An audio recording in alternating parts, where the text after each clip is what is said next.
बर्फीली चोटियों और झरनों की मधुर आवाजों से भरा। वहां रहता था एक नन्हा लड़का, रमेश, जिसे अपनी दादी की दी हुई एक पुरानी चादर से बहुत प्यार था। उस चादर का नाम उसने रखा था सपना। सपना कोई साधारण चादर नहीं थी। नीली और सुनहरी धारियों वाली वो रमेश की सबसे प्यारी दोस्त थी।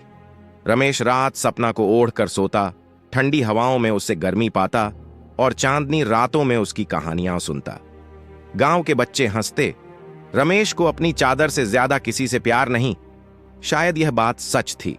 सर्दियों का उत्सव हिममेला नजदीक आ रहा था।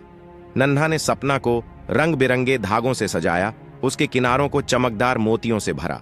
वह चाहता था कि इस बार हिम मेले में सपना सबसे खूबसूरत चादर बने, सबके दिल जीत ले। उत्सव का दिन आया। गांव की गलियां रोशनी से जगमगा रही थीं। लोग अपनी अपनी चादरें लहरा रहे थे। नन्हा ने सपना को कंधों पर डाला।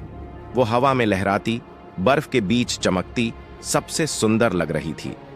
तभी एक तेज हवा का झोंका आया। एक बड़े लड़के की चादर से सपना उलझ गई। रमेश ने उसे पकड़ने की कोशिश की, पर हवा ने सपना को छीन लिया। वो लहराती हुई दूर गांव के बाहर जंगल की गहराई में कहीं जा गिरी। रमेश भागा, बर्फीले रास्तों पर कांटेदार झाड़ियों से गुजरता हुआ उस दिशा में दौड़ा, लेकिन सपना कहीं नहीं मिली।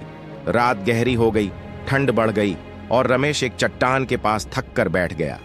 उसकी आंखों से आंसू टपक रहे थे। वो सिर्फ एक चादर नहीं थी, वो उसकी यादों, उसके अकेलेपन की सहेली थी। माँ पिता उसे अनाथ छोड़ गए थे, दादी उसे पालती थी। सपना ही उसका सच्चा साथी थी, जो उसकी चुप्पियों को समझती थी। दिन गुजरते गए, सपना नहीं मिली। रमेश रात को ठंड में कांपता, नई चादरें उसे गर्म नहीं करती थीं। गांव वाले कहते, बस एक चादर थी, नई ले लो। पर रमेश जानता था, कुछ चीजों का कोई दूसरा नहीं होता। एक शाम बर्फीला तूफान आया। नन्हा अपनी झोपड़ी की खिड़की से बाहर झांक रहा था। तभी उसे कुछ नीला सुनहरा हवा में उड़ता दिखा। वो दौड़ा, बर्फ को चीरता हुआ बाहर आया। झाड़ियों में फंसी, फटी हुई, पर वहीं थी सपना। रमेश ने उसे उठाया, गले से लगाया।